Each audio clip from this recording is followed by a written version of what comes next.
Oh, it's gone through, knocked him over. It's the in-cutter again. Mashrafee Mortaza is delighted. He knows it's a big one. And the Bangladesh supporters also go up.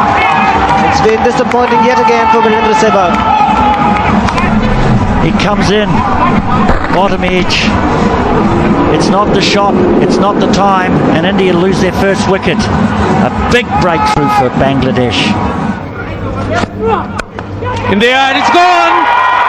Slashed at it, took the outside edge, flew to the man at point. So the Bangladesh is certainly on fire to start off with. The top of the young batsman chases the ball that's moving around just enough. 2 strikes. Just look at these boys, Bangladesh.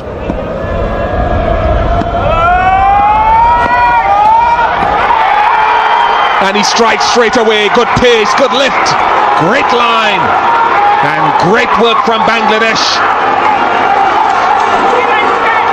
That ball sums up his performance today.